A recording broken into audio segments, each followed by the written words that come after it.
Paranormal Karen, she's so spooky. Paranormal Karen, funny too. Paranormal Karen, she's so spooky. Oh, we didn't mention she's funny too. Yeah, cha-cha-cha. Hey everybody, welcome to Paranormal Karen. It's May, and y'all know I pre-tape, but hopefully you're coming to see me in Waco, Texas in June. It looks like I'm going to be in Phoenix in July because it's not going to be hot enough in LA. I'm going to have to go to Phoenix. I think today, oh, by the way, folks, my tarot class is out, all that stuff. I'm going to put up an ad for that later. I think I have the perfect guest for everyone today, because sometimes my shows might run a little scary for people, and then sometimes might be a little spiritual for other people. Today, the guest you're all going to love, her name is Pamela Cummins. She does dream analysis interpretation. And Pamela, thank you for coming on the podcast. Oh, thank you, Karen, so much for having me here, and I'm really looking forward to the show today. Great. So dreams, amongst all my woo-woo and spiritual friends, dreams is one of the biggest things that come up. Talking about them now, they're stronger now with what's going on in the universe. What is your story about how you got into this? Okay, well, I've always been a dreamer, but like many people, I thought they were hysterical, funny, weird, it made no sense, and were nonsense. And it wasn't until I went into my personal and spiritual growth, way back in 1989 when I started this journey. And I started to see in the early 90s how my dreams were actually giving me messages to heal my childhood stuff and my wounds. And I went with a therapist who specialized in dream interpretation, and she gave me my foundation of learning dream interpretation. And each week I'd come in there and we'd go over my dreams. And that lasted for about 2 years until I started having spiritual and precognitive dreams. And precognitive dreams are dreams of the future. And she totally freaked out. And then it was time for me to go on my own. And I've been doing it ever since. Of course, I started with friends and family, and I continued to do my own dreams, and eventually it just became in my practice. And recently, it used to be kind of on the front burner, but recently, the last 3 or 4 years, I've really took it from the back burner and put it on the front burner. Right. So I just they're so fascinating. Yeah. It's like doing a big jigsaw puzzle, and I love puzzles, and that's really what it is like to me. Yeah, that's interesting. And I mean, I think they always are interesting. And you know what else is always interesting when someone will, and I don't do dream interpretation. Sometimes something seems obvious to me, but someone will tell me something about a dream and I'll put it together. And it was so obvious to me and they didn't get it because is it that they're too much in the dream, or it's too much in the moment, or it just they can't see outside of it because it's so intense? Well, just like anything else, it's easier for us to, see some. There's a saying: if you spot it, you got it. Okay, my guides just said, if you spot it, you got it. So it's easier to see something for someone else than it is ourselves. And with dreams, a lot of times it's trying to get the person out of the denial and to look at something, and they don't want to, or sometimes they just don't understand. I mean, learning the secret language of dreams takes a lifetime. There's still dreams I'm like, what does that mean? And then I have to really sit down and take it apart. So I think it's just easier to see something in someone else than ourselves, if that makes sense. Yes. And that's funny. Your book is The Secret Language of Dreams. And I have your wait a minute. I'm sorry. Learn the Secret Language of Dreams, because there is another book that's The Secret Language of Dreams by David. So I just want to clarify that. Right. So I don't want to step on his toes. So. Right. And I have your book, and I didn't know it until this morning. Oh, that's so funny. I know. And I love that your guides say, spot it and you got it. Now, if you spot it, you got it. If you spot it, you got it. What about like people that don't remember a lot of their dreams? I don't remember a lot of my dreams. And that is not unusual, because dreams can be very fleeting. What I say to them, it's like anything else. You have to practice it. First of all, it really starts before you go to bed. You have to have the intention of remembering your dreams. One of the things I say, it's like, if you're going to start working out, you have the intention. You might go out and buy the clothing, you know, like yoga clothing or gym clothing, but then you have to do it. So the night before, you can write yourself a letter, you know, pen and paper, or type it into your smartphone or laptop, or just before you go to sleep, just say over and over again, I will remember my dreams. I will remember my dreams. I will remember my dreams. And then keep doing that, because sometimes people, you know, it's like starting to work out. You work out for a day, maybe a week, and then you're like, oh, I'm not going to do it anymore. It needs to be done until you do start remembering your dreams. And then I really suggest to people to record them. Even if it's recording, whatever method, your feelings and the action. And do that right first thing in the morning. If you can. You know, I realize that can be difficult, but even if you just kind of say it in your mind over and over to help remember it, because you know that when you wake up, and I still have this, I'll be like, I was dreaming of, oh, what was that? I lost it. Right. I mean, there are some dreams that are so, sorry, I get excited when I talk about dreams. No, that's why we love you. But there are some dreams that are so powerful that you just can't forget. You know, I mean, there are dreams. I remember dreams when I was 6 years old. I remember a dream when I was, 24 years ago. There's just and I really think that that's our angels and spirit guides saying, you need this information. Remember it. We're putting it in your conscious mind. Wow. You know, when I teach my tarot class, one of the things that I tell people to do is to do, and I heard this from someone else, this isn't just my idea, to do memory exercise on your app. So you have an app that's like a concentration game or a memory, because it teaches you to grab the first image that comes in. I'd imagine that could help with dreams too. Definitely. And see, one of the things I say, because I also do tarot, I love tarot. Yeah. And if you put a tarot card underneath your pillow or by your deck, you're going to have some wild dreams. Oh, I gotta try that. I actually had dreams about a tarot card last night. You reminded me, where it was a solid tarot card, not an app, and it started moving. Oh. You know, like it had movement. It was so cool. I'm like, oh man, I want a tarot deck like that. But tarot. When you look at a tarot deck, you can one image could mean one thing, and then maybe 5 years later you look at the same card and the same image means a totally different thing. Right. That's the way it is with symbols in dreams. So the more your consciousness expands, the more you learn about life, where like a potato might be like nothing to me because I don't like potatoes. And then I marry a potato farmer and it's a different thing. In a sense, yeah. Yeah. I mean, for some people, potatoes, people immediately, if they look at a potato, they're going to think, French fries, chips. For another person, it might be like, oh, potatoes are very grounding. And yet for another person, that's how they, like the potato farmer, that's how they make their living. So when you have someone interpret a word that I seem to be saying, I want to say interpret, but it's interpret. Well, I guess it doesn't matter. Interpret. I don't know. I guess maybe you say potatoes and I say, right. Or you say tomatoes and I say tomatoes or whatever. Exactly.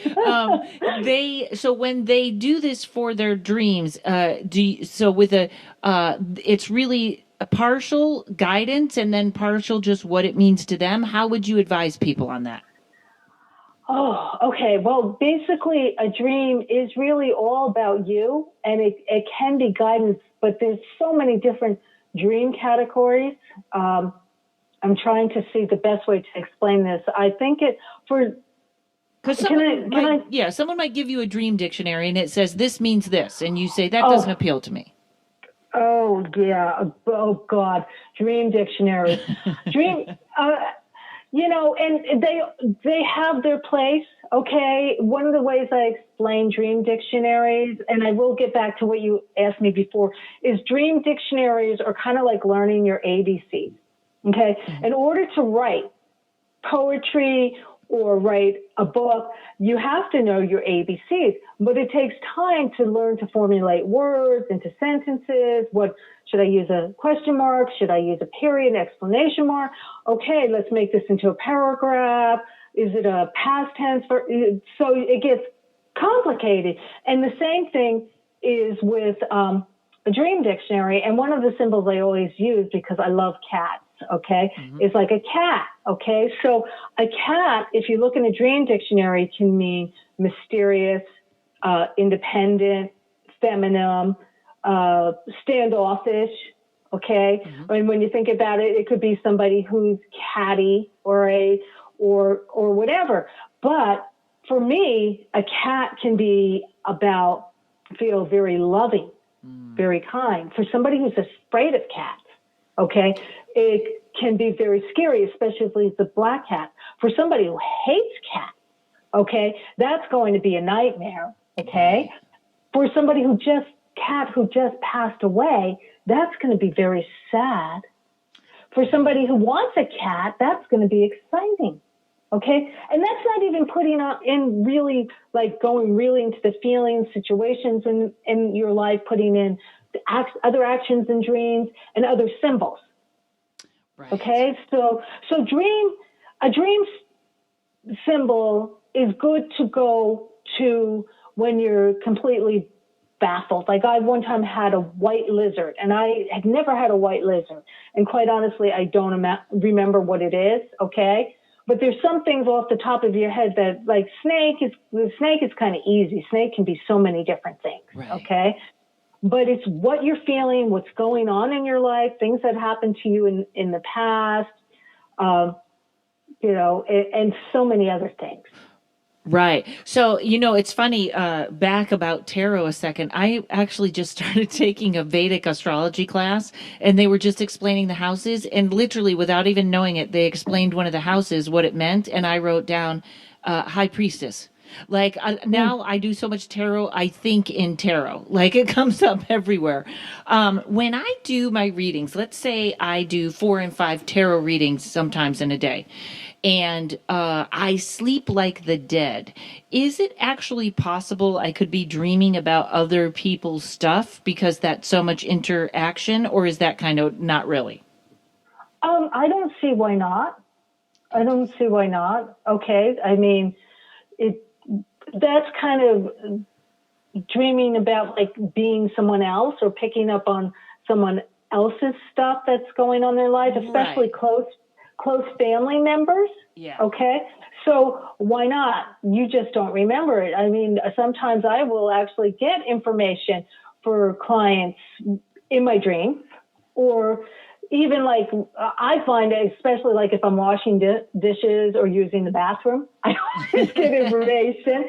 So why not in your dreams? Right. Oh, that's great. That's exactly, because that's wonderful. That's amazing. So you might have a dream and be like, oh, that's for so-and-so that I spoke with yesterday. I need to tell them that. Right. And that's not all the time. Okay. But yes, I don't see why not. And, I didn't answer your other question that you asked before the dream dictionary, because I went off on a I'm sorry, tangent. No, do you remember? I don't remember what the question was. Could you say the question again? Do you remember it? It was, where was it? I think I just scribbled over it. Oh, spot it. You got it. That's where it started. We started with that. It was about, we'll come back to it. It'll come back to me. Okay. I'm very stream of consciousness, so it'll come back to us. And I wrote down 2 things and I know this is, again, it's not the dream dictionary, but what I always thought, I had a friend that was a therapist, and there were 2 things she taught me, and maybe again, this is up to interpretation, but she said when you're driving in a dream, it has to do with driving and going to the bathroom, whether it's I can't find a bathroom, I need to find a bathroom, I can't stop going to the bathroom, and driving both have to do with control in your life. Like, do you have control? Are you driving the car? Is the car out of control? Is that too specific, or that sort of generally is a good frame of reference? For the car, generally, yes, because if you're driving, you are more in control of your life than if someone's in the passenger seat. But sometimes you need to let control let go of control and allow somebody else to drive. It also depends upon the feeling. Okay. So let's say you're driving and you're angry. Okay. And you're driving and weaving and crazy. That might be telling you, you need to let go of that anger and let go of that control. Right. Okay. And it depends on how fast you're driving and where you're driving. And if you're, it might show that let's say you're afraid and you're going through all this spooky or darkness. Okay. That could actually be symbolic of what's going on in your life right now, where you don't know where you're going and you're afraid and everything you can't see clearly. So in general, yes. Okay.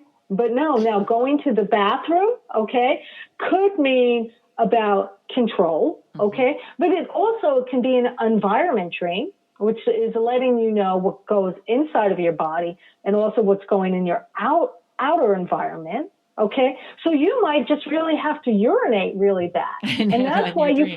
Because I find that all the time. I can't find a stall, or they're all occupied, and I finally find one, but the door's off and people are standing in front of it. So obviously I'm not comfortable going there, but it could actually mean something else if you don't have to go. Right. Right. And actually, that's in our next section. I want to get to, you had several categories of dreams on your tape that were fantastic. I want to talk about those. But here's a weird thing that goes on in my dreams.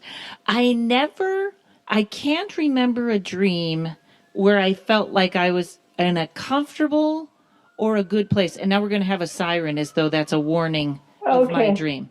There, the police went by. But I always, the dreams that I remember, they're either in cold places or places where I feel like I'm not supposed to be there. Okay, so that kind of sounds like a recurring dream that you remember? It's a recurring feeling. Okay, a recurring feeling. Okay, and you're not supposed to be there, and you're feeling or it's uncomfortable. Never happy. I was interesting because I was watching some of your video, and it was saying how it's about you. So I'm thinking, is that I'm just not that comfortable in my own skin, or I always feel out of place? But it always, and I do paranormal stuff, so and scary stuff. So sometimes the dreams they just never are in warm places, or I never feel, I don't know, I can't remember having a happy dream where I just wanted to stay there and this is great. Been a long time since I had one of those. Okay. You can just tell me I need a therapist. That's fine. No. Actually, what it sounds like is maybe you need some more warmth in your life, some more sunshine, some more joy. Because I don't, Karen, your energy, you don't feel like you're unhappy, a cold person, okay? You feel like you're nobody's happy all the time, but you feel pretty positive, okay? Yeah, I am. All right, you feel pretty positive. So it might not be your life in general. It might be certain situations in your life that you don't feel comfortable in, that you feel cold. It could be a certain person. And so, I would need a little bit more detail of the dream. Got it. So the next time you have that, try and see if you can remember what was occurring in the dream. Was there a person? Was there a situation? And being in the woo-woo world, I know we get a lot of cold energy, not feeling comfortable in certain places and around certain people. Right. I kind of think you nailed it, though, when you said I need more warmth in my life. And that is just, I love my work and I'm a workaholic, but I'm out of balance. Those two are out of balance. So you kind of nailed that in the first part. And then I have one more dream of mine, and then we're going to take a break and come back and talk about those categories. That was fascinating.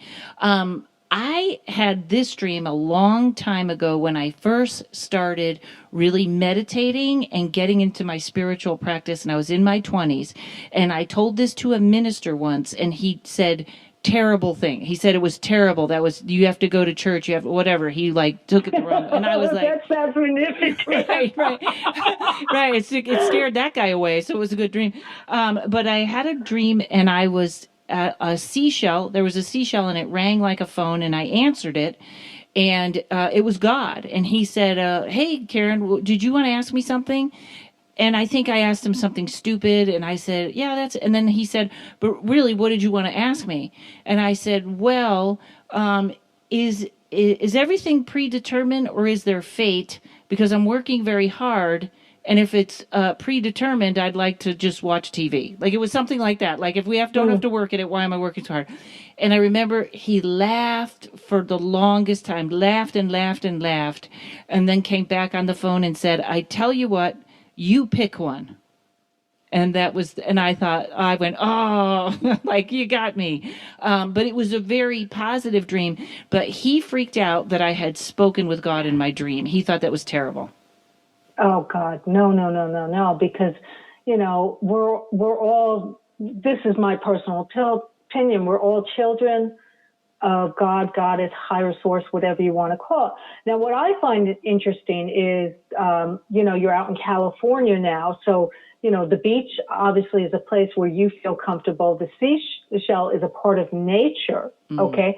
So it's becoming a part of your nature. It's letting you know that you can talk to God, okay, even about the silliest things, because, believe me, I'll be like, God, can you help my neck? My neck is sore. And to somebody, that might be really dumb. But to me, it's important at the moment. And then that question you asked about predetermined or can we change it? He laughed, right? And then he said, you decide, which shows me, okay? And which intuitively I'm getting, but it shows me that really we have free will. So God was saying you have free will to create your future. So that was actually a beautiful dream that you were getting in touch with God or whatever you choose to call it, right. Your higher self, higher source. That is actually a beautiful dream. And it just seems like that minister was afraid, one, probably losing you as a practitioner, however you say that. And also that, how dare this woman have the ability to speak to God? Maybe the minister had trouble communicating with God and was jealous. Yeah. Well, as a comedian, the fact that he laughed and laughed, that's all we care about. I got the laugh. But it was a very beautiful dream, and I think I remember it more than anything else. So, yeah. Oh, great. All right, folks, hang on one second. I'll be right back with Pamela Cummins. Hey everybody, it's me doing an ad for me. That's right, I keep forgetting to say this at the end, so I had to take out an ad on my own podcast. First of all, thanks for listening, and I love all your feedback. If you have a comment or a story or just want to say hi, email me at karenrontowski@gmail.com. Also, go to karenrontowski.com or paranormalkaren.com, and you can get my tarot class. That's right, it took me 2 years to put it together. It's 8 classes, about an hour each. You will be reading tarot by the end. While you're there, sign up for my email list. Everyone should do this. I only send out an email about every 2 to 3 months, and it's filled with typos and misspellings, so you know I haven't been kidnapped, and that's the best way to keep up on comedy dates and whatever is new. While you're there, you can book a 30 or 60-minute tarot reading, or you can get a gift certificate for somebody else. I got a little bit of merch left. If you want a Paranormal Karen Shungite sticker for your phone to make it safer, you can email me about that, or I now sell Paranormal Karen reusable straws. You take them with you wherever you go. Maybe you're doing cocaine with someone that doesn't look like they're clean. Boom, you got your own straw. karenrontowski.com. Okay, we're back. So Pamela, on that, everyone go watch the videotape, the first videotape you have that explains so much. You said there's many categories of dreams, but you talk about like 7? Okay. Yeah. What are those? They're environmental, like you were saying, and stuff like that. That was fascinating. Okay. And within those, there are subcategories. All right. So I'm doing this off of the top of my head. All right. Well, first of all, we talked about environment dreams, which, as I mentioned earlier, can tell what's going on in your body, whether Mother Nature is calling or if you're thirsty or maybe even hungry. But environment dreams are really important because they let us know what's going on in our outer environment while we're sleeping. So if someone's trying to break into your home, you could have a dream, that's symbolic of that, and it will wake you up. Okay, so those are really important. Recurring dreams, which we touched upon with your feelings, and recurring dreams are alerting us to an issue that needs to be resolved, right? Nightmares. I mean, everyone knows what a nightmare is, and sometimes those can be recurring. And nightmares usually are things that we're afraid are going to happen. Okay. Something that we're fearful. Sometimes it's something from our past, but it's usually like we're afraid this is going to happen, or a current theme in our life that's very scary. And I want to say, one of the things I say is nightmares are a gift because they show us, issues we need to work on. So even though they're scary, know that they're happening for a reason. Now, there's post-traumatic stress disorder dreams, PTS dreams, which kind of feel like nightmares.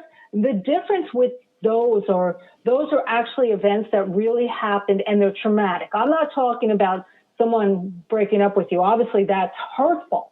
But I'm talking about like being, in war, being a victim of crime, some kind of sexual abuse, watching someone else get hurt, also natural disasters like a tsunami, volcano. All right, those kind of dreams are something that I won't work with anyone unless they're in therapy, because those are some heavy duty stuff.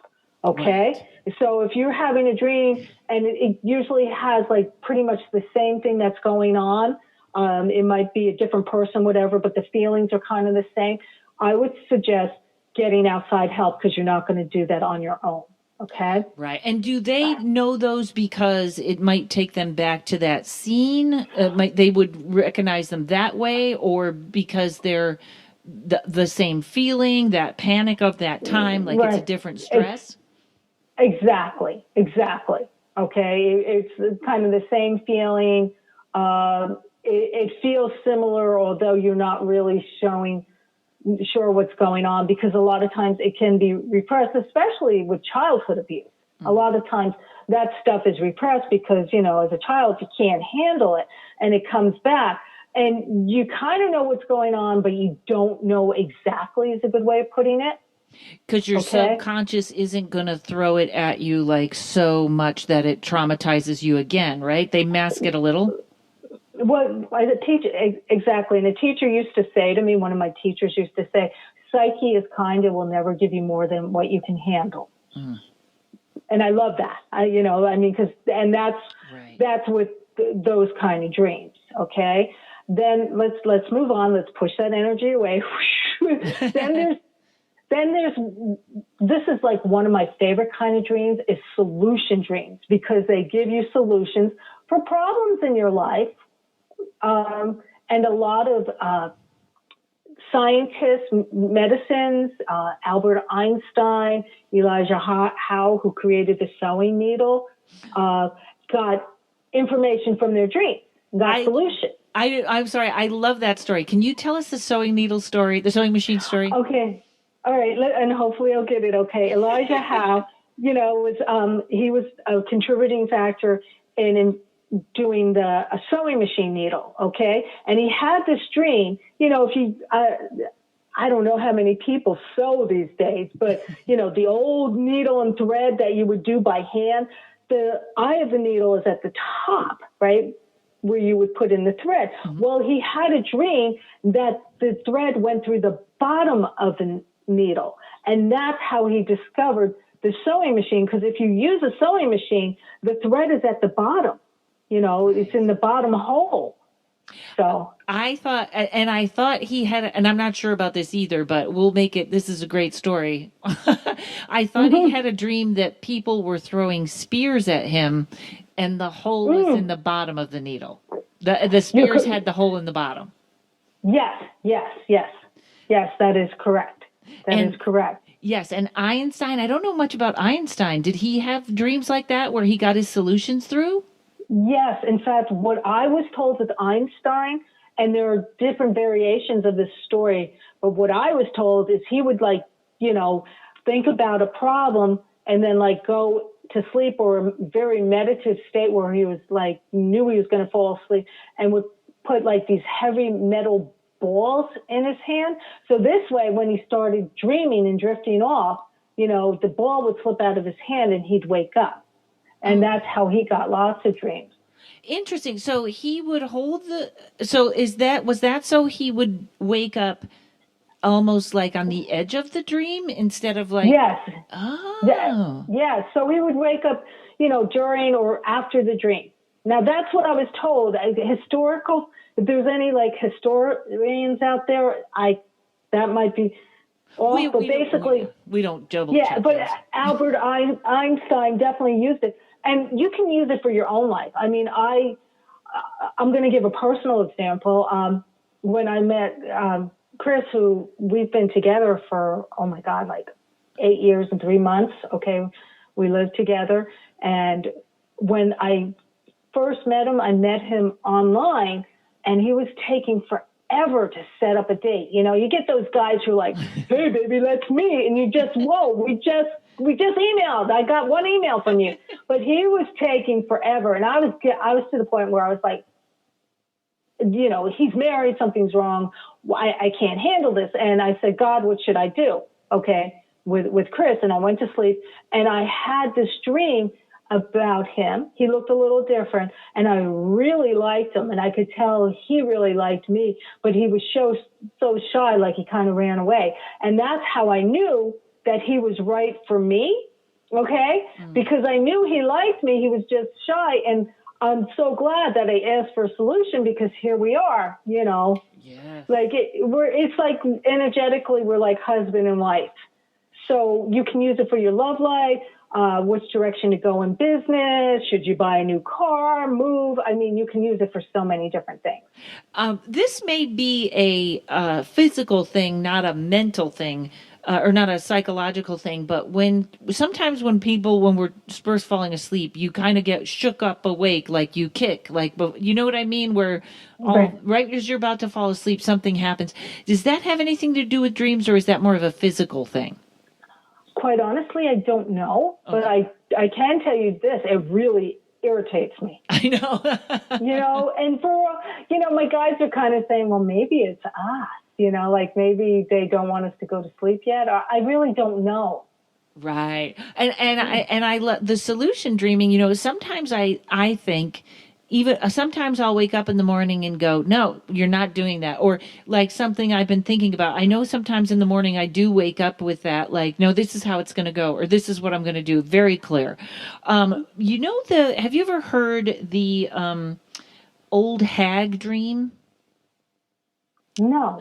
Well, I'm not sure if I have. I'm not sure. We're kind of crossing dream paranormal here. That's okay. I'm curious now. The old hag is a pretty common dream that people will have, and they will wake up paralyzed, and there's an old woman on top of them holding them down. And it's, of course, this horrific looking old woman.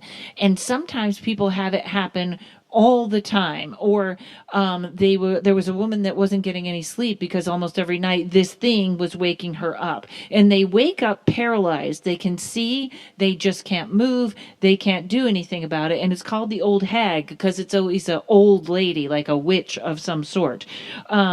Is that like, and this may be even a bigger, broader question, but like if we're half in the dream world and half in this world, as someone yourself that's psychic, do you feel like we're sort of between dimensions at that point?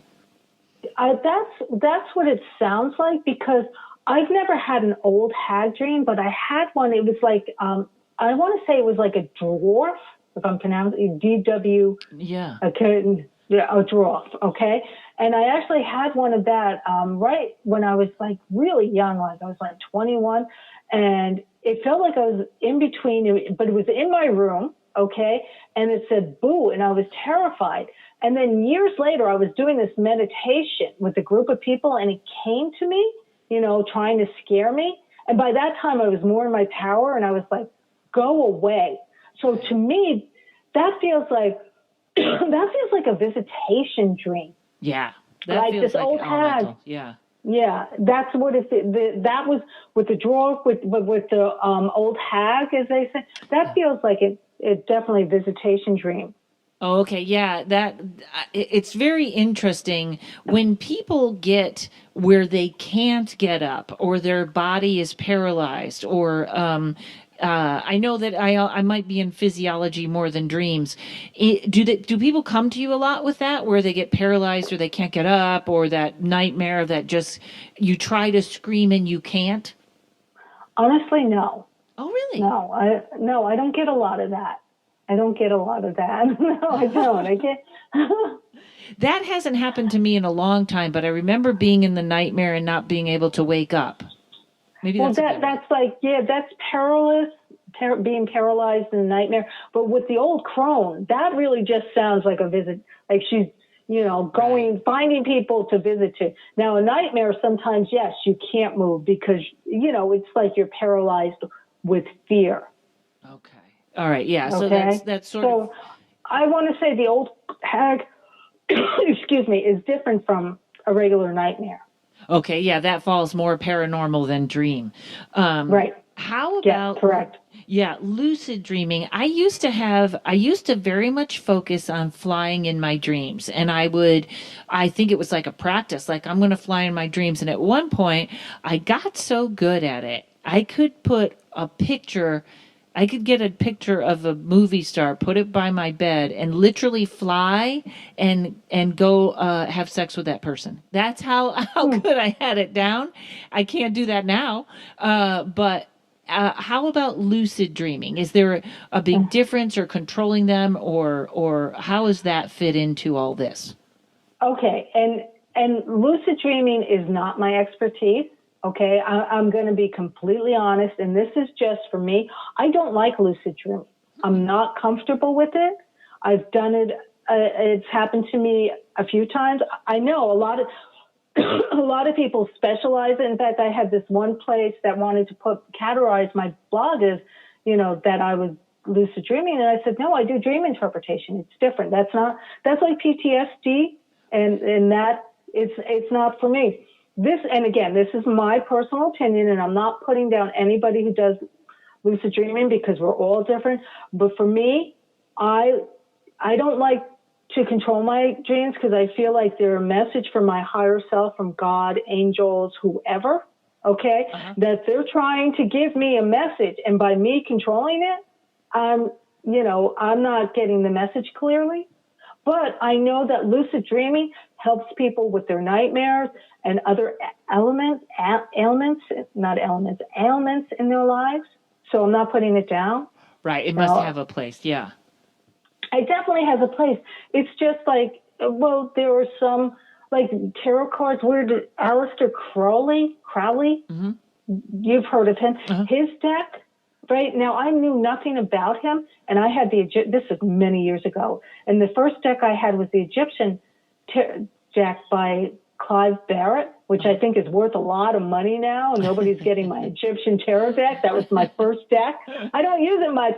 And then someone gave me an Aleister Crowley deck, and I put them side by side. And I swear to God, my Egyptian deck said, get that deck out of here. And I ended up giving that deck away.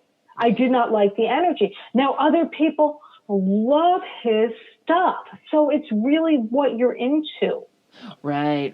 I would imagine too, yes, with nightmares that people may, that's a good way to say, what do you want to say? What are you trying to say? Or what am I supposed to know? Right. Yeah.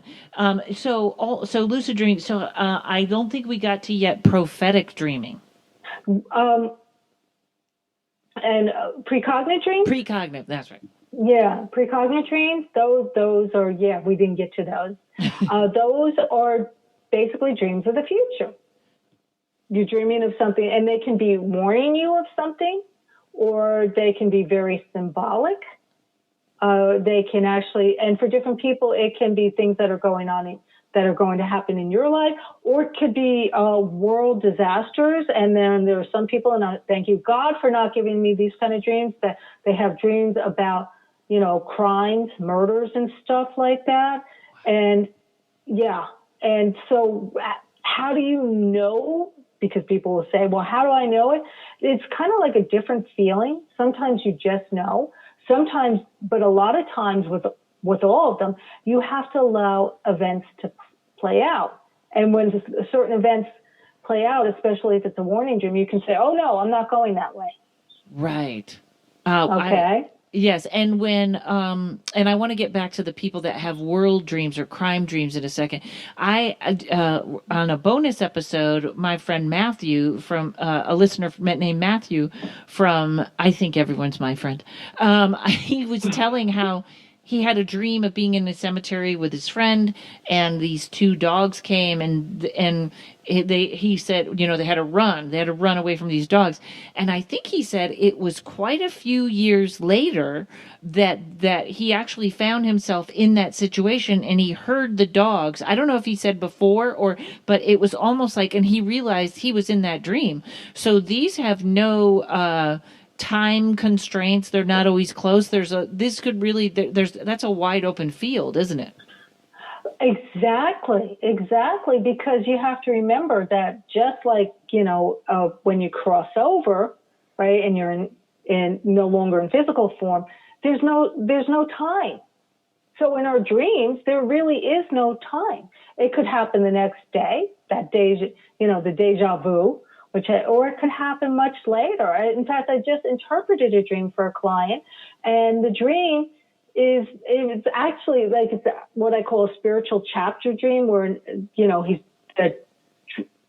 she's going into a new phase of her spiritual life, and it's a different kind of life, and it's actually taken over a year, and it's continuing to happen in her life, and she had that dream over a year ago, probably like a year and a half. So yeah, sometimes it can take, and sometimes you just have to grow up. Like people will see like their soulmate in their dream, right, and wake up and how I'm sure you've gotten this. Oh, where is he? When is he going to come? Right? Yes. And guys do it too. It's not just women, but women do it more. When is he going to come? Well, you know what? That could happen within a week. I doubt it. A month. Okay. Or it could be a couple of decades. I hate to say that, but do you know what I mean? I know. So, people hate to hear that. Oh, I know. But just know that I didn't meet my soulmate until I was 47. Okay. So yeah, I mean, that was it took, I wasn't alone, I had other relationships, but really the one who was right for me, that was a healthy relationship, it took that long for me to develop. That doesn't mean that everyone's going to be, as old as I was. Right. We all have different life paths. People never like to hear, well, this is a year you're going to work on yourself. Oh, I hate that. Everyone's like, I hate that year. I heard that after working on myself for 5 years, and then it continued on much longer. So, but the thing is I had a psychic tell me one time, and then I'm sorry, we'll get off this, but I had a psychic say to me one time that if I met my soulmate, I'd blow it. Wow. Okay. And that was, yeah.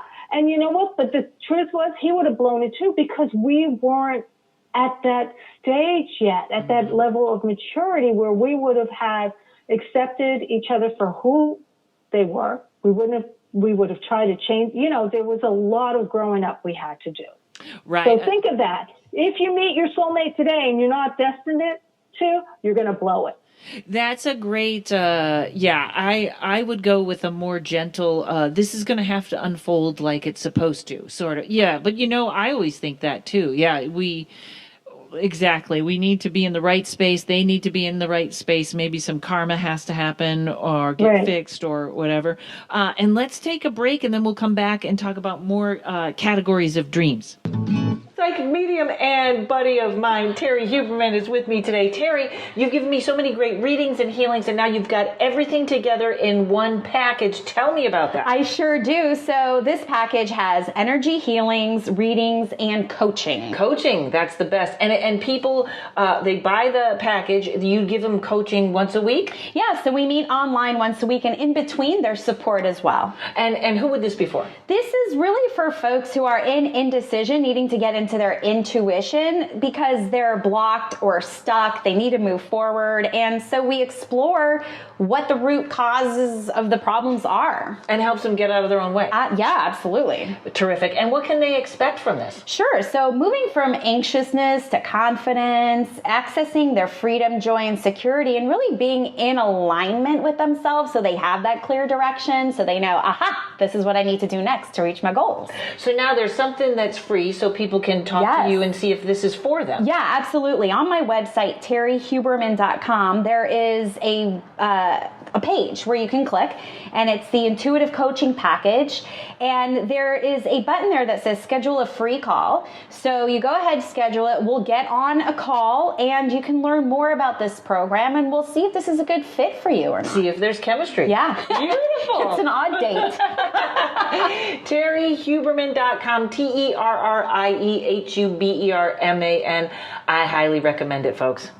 Okay, so we did solution dreams, precog dreams, environment dreams, and on environment dreams or precog, which would it be when I tend to wake up a couple minutes before we have an earthquake here in California? That'd be a precog? I would say that's kind of precog, but it's also an environment dream because it's letting you know what's going on in the environment. Got it. You can have two categories in one dream. Oh, yeah. Okay? Oh, that sounds great. Yeah. Yeah. One dream we didn't discuss, is dreams of the deceased. I was just going to bring that up. Dead people, yes. Yeah, dead people. Departed people. And those, people, and just very quickly, there's three types of deceased dreams. There's when you have an issue with somebody who passed away. So you might have a dream of something that happened in the past that could feel like a nightmare, or you're seeing them today and you're fighting, or you're angry, and that's unresolved issues. Then there's actually the dream where you feel like it's a visit. And often those are it would be like, us just hanging out, having a cup of coffee, just talking, or maybe you hug each other, or there's a feeling of love, or you might see an activity you always did, if it's fishing, or going shopping, or something like that.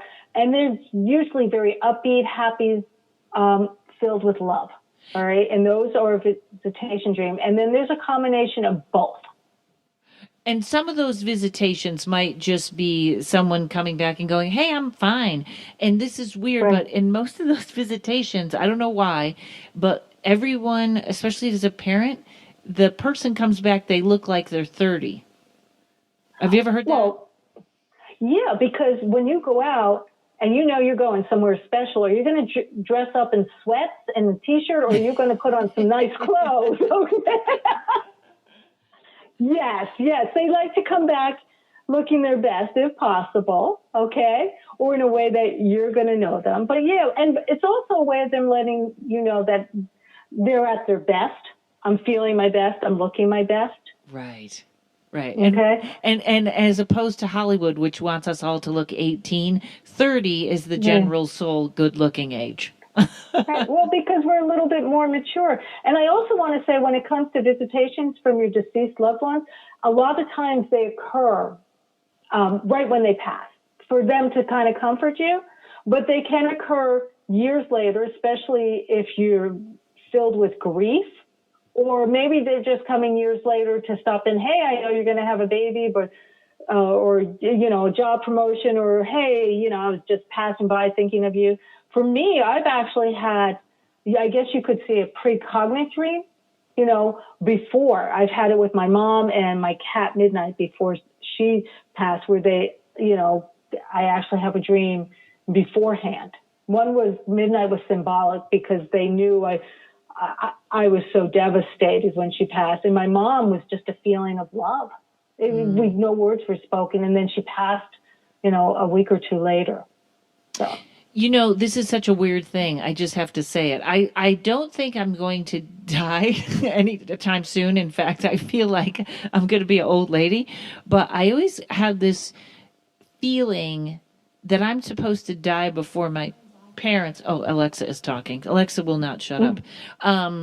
Because because I am supposed to be the one to tell them it's okay, you can pass. Like, I don't know what that is, and I guess there's not a question in there, but I always thought, I could see my mother sort of kind of half in dementia telling my sister, yeah, Karen was here, and my sister going, no, Karen passed. No, Karen was here, and she specifically told me not to worry, blah, blah, blah, something like that. So that would be a visitation dream. Where, although I haven't died yet, but if it happened like that, that would be a visitation dream, me visiting them. In their dreams, yes. Yes. Okay. Yes. And, and can I predict that's going to happen to you? You would know that better than me. Right. Yeah. Do you ever, when you're doing dream analysis for someone, do you tell them what you think it is? Like, if I came to you and I was telling you about a dream and it obviously this is a dream that I'm chasing the wrong man, and I'm like, I think this dream means I shouldn't eat fruit. And do you ever kind of go, no, focus in, and you kind of have to put somebody that way? Or when people come to you, do they usually have a good idea?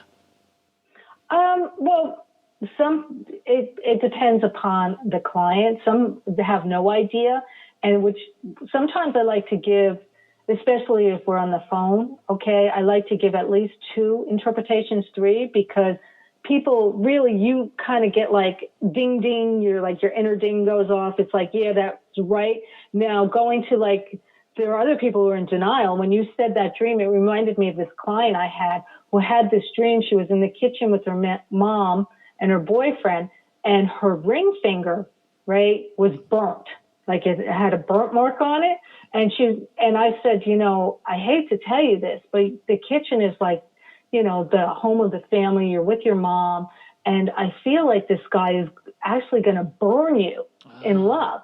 Okay. And she's like, no way. He is my soulmate. and she got really upset. And I said, okay, take what I say with a grain of salt. That's okay. And about a year later, 6 months to a year later, she called, got in touch with me, emailed me and said, you were right. So I think at times, and when you give a tarot reading, you have to allow people to have the dignity of their denial until they're ready to see it. I know that, for instance, I used to do massage therapy and energy work, and I could pick up if somebody was abused, in some manner. But I would never say, I'm picking up you were sexually abused, okay? Unless I was really pushed to say something. But no. There's certain things that you have to allow your clients to have the dignity of their denial. Melody Beattie has this affirmation that calls denial, like having a blanket around them, and who are we to rip off their denial? What a beautiful way to say it, the dignity of their denial. Yeah. Yeah. Yeah, I think you, and I say this sometimes in tarot too. Sometimes clients will come to you with a problem and they'll say, is it solution A or solution B? And I'm like, well, actually it's solution C. And they will get all upset. And all I will say is, okay, well, I'm going to leave that there. Or, well, that's what I got. Because they can't see out of this problem except 2 lanes instead of there's probably 3 or 4. Exactly. And exactly. I bet those are always, and I find this in tarot too. Those are the clients that come back later and they're kind of like, yeah, I didn't marry him. And I'm glad, and you said it, but they had to go through whatever they had to go through to get there. Because no one wants to hear that. Of course not. Of course not. And that's why, I say take it with a grain of salt, and you're like, okay, well, let's move on, because people have to find out. Now with dreams can often have like with the tarot card, a dream doesn't necessarily, this is the meaning. Okay. there can be a couple of meanings. And like with precognitive dreams, you could get one meaning at the time, and then a few weeks later get another meaning, and then a year later go deeper into that dream, like peeling the onion, and get another meaning from it. Wow. Yeah. So that's why you just can't find your answer and a dream dictionary, folks, Right. Wow. Okay, so we might have a few categories left. I don't know. I feel like we took in so much information. I know. I'm trying to think. Deceased, recurring, so health and body dreams. Oh, okay. Health and body dreams. Now you could and I kind of clump them together, but they're like really kind of separate, because a health dream can be like a precognitive dream, giving you a heads up, like, hey, you need to exercise or stop smoking, or do this, so you will avoid an illness. But if you have an illness, you might get a solution, whether it's like, don't go to this doctor. Mm-hmm. All right. Or you need to call a certain doctor, or do this, change your diet or whatever. Why, body dream is like, there's my guides in front of me, they're saying like a hole in the head, and I knew what they meant. I one time had a dream. I was in the shower and I was washing my hair, and I touched the back of my head, and I had a hole in my head. Now, literally, I didn't wake up, and that wasn't a health dream. I didn't have a tumor or anything. That was just thinking you need to think differently about a certain situation. People will have dreams. Let's say, instance, they'll have dreams that their eyes are purple. Well, that might mean you need to see with spiritual sight. Oh. Okay. Yeah. So it doesn't necessarily mean that there's something wrong with their eyes, unless, of course, they're having vision problems. So, or for instance, like you might have a dream that, you hurt your foot. All right. So that might mean, you better watch, you better take care of your feet. You're having feet issues, but it also could mean watch where you're going, watch where you're stepping. You might get hurt. Right. There's some real common dreams with that too. One of them is teeth being pulled out or teeth falling out. That seems to be a very common dream. Right. And a lot of times of fear of losing something valuable. But again, it could be a health dream that, hey, you need to go to the dentist. You need to take better care of your teeth. It also could mean like, you're grinding on something too hard, and you start, you're like chewing on something too hard, and you're like thinking about it over and over again, and you need to stop. It could also mean that you need to become a dentist. Mm-hmm. Well, okay. I mean, it. No, but what I'm saying is, right. Again, yes, it's a common theme, but you got to look at it. Okay. Like, what could it mean? Just like with the being in a driver's seat. Right. Like a snake. A snake's a beautiful example. A snake could actually mean, how medicine uses a snake. Mm-hmm. And there's emblems. So it could mean going to medicine. All right. It also could mean, because snakes shed their skin, transformation. Mm. Okay. It also could mean somebody is actually I'm hearing Paula Abdul. He's a cold-hearted snake. Yes, it could be that. Okay. But it could also be your snake fluffy. Okay. So it's all different things. Yeah. Yeah. And it could also mean a man's what. So, I mean, there's more meanings to that, but that's just what's coming to mind. So yeah, take with the teeth, take it with a grain of salt too. A good thing is like, how did you feel in the dream? What's going on in your life? Do you have any problems that you need to overcome? Is something coming up in the future? Is it something from your past? Could it be another person? Could this be, because we do dream about, especially our loved ones, are they having issues? And we could be getting solutions from them too. I had a friend that was a therapist, and she said also, just think of everything in the dream and say, like, I am the fence because I protect. I am just go through, say, I am everything in your dream. I think that's Jungian interpretation. Yes. And I've always found that weirdly helpful.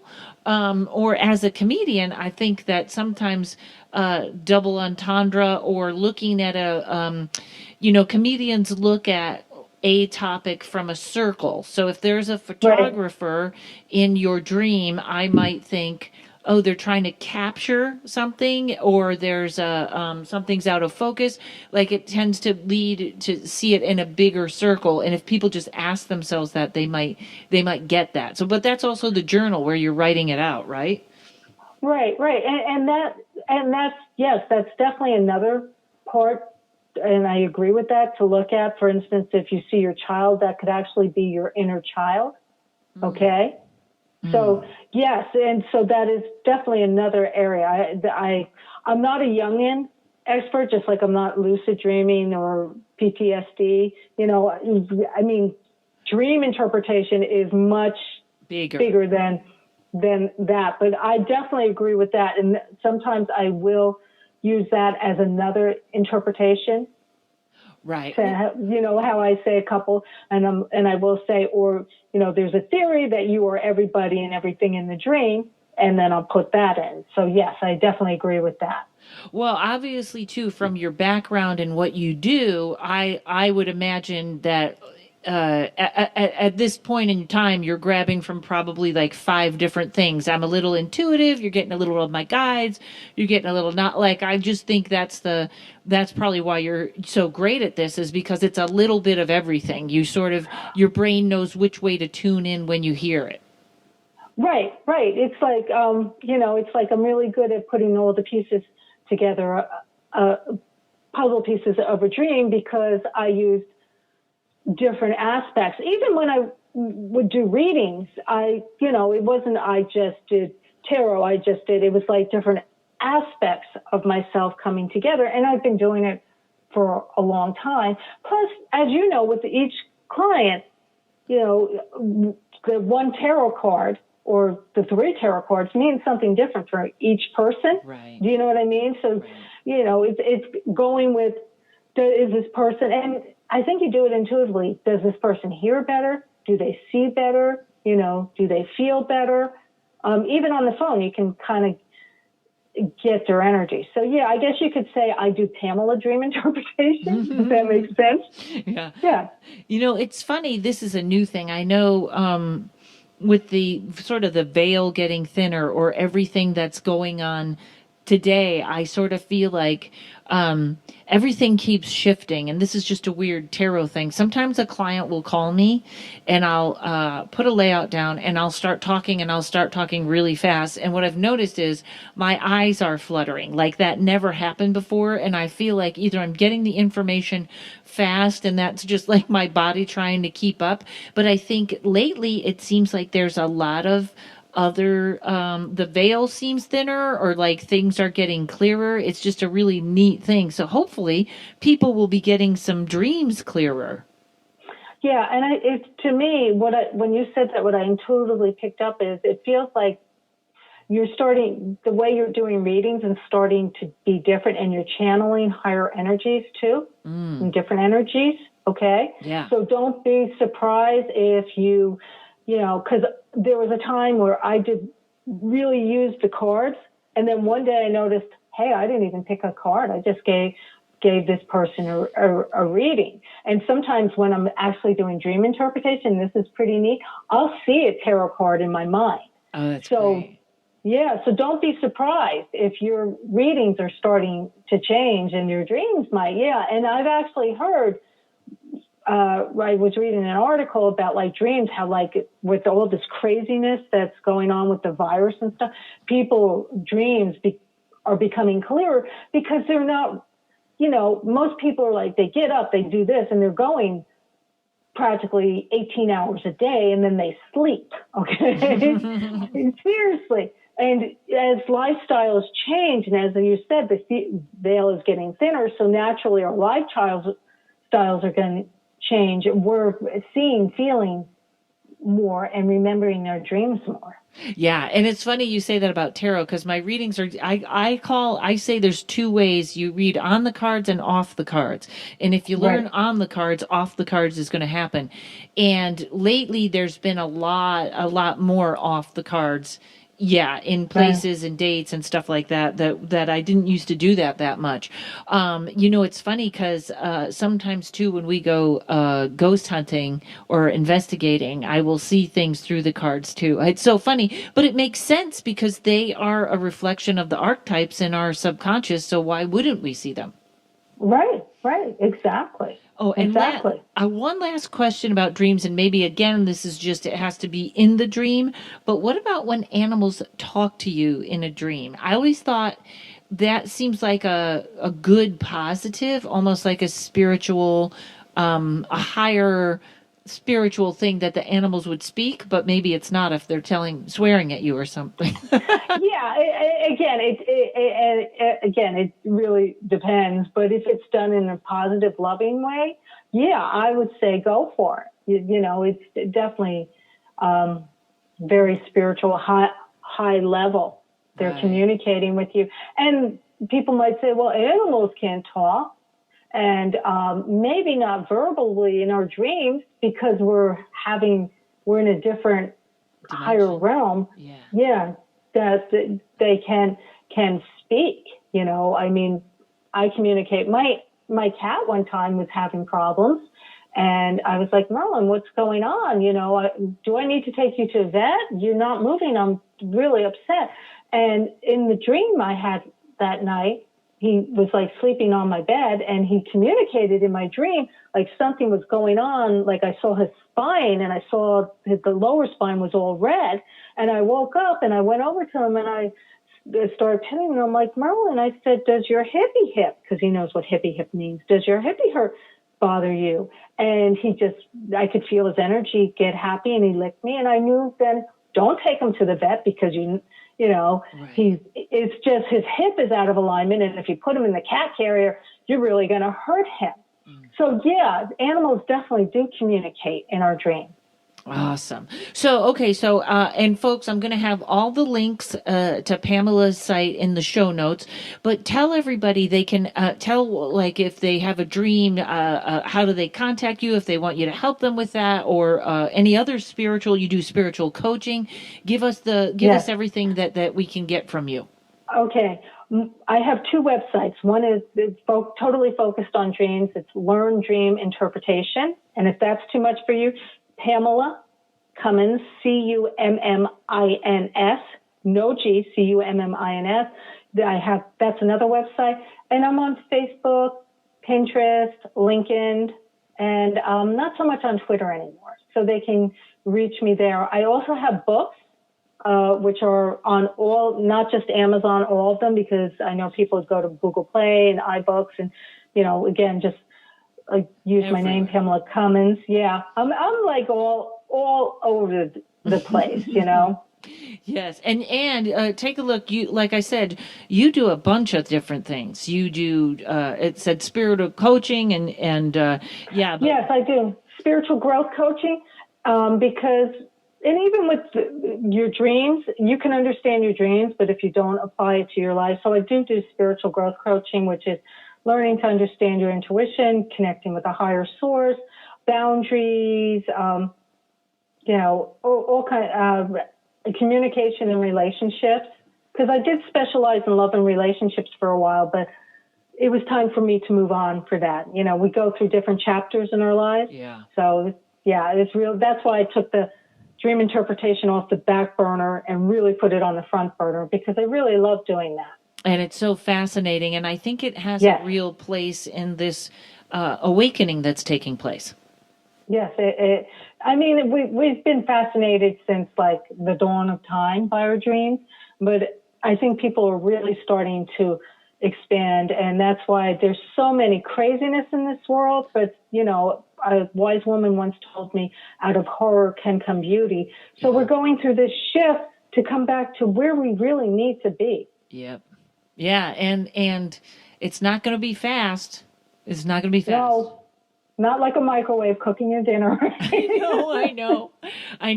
This is so terrible, but I was thinking how, refugees get picked up and misplaced in camps with tents and all these terrible things. At least all we had to do was stay home. Yeah. Yeah. It could be way worse. So Yeah. we got it pretty good in this country. And hopefully Yeah. when this is out, we're all out milling around. If not, people are going to hate that comment. But Well, it's gonna, you know what? It's gonna be as long as it needs to be. right, You know? right. And well, thank you very much, Pamela. This was fantastic. Oh, thank you, Karen. This was a lot of fun. I'm so happy you asked me to be a guest on your podcast. So thank you. And when I'm in North Carolina, you'll see me. We'll meet up there. Okay, that sounds good. That sounds great. Great, everybody. So look for Pamela's sites are in the show notes. Thanks to Mike Flynn at Uno Rising Media. And thanks for listening, everybody. We'll see you out on the road or next week.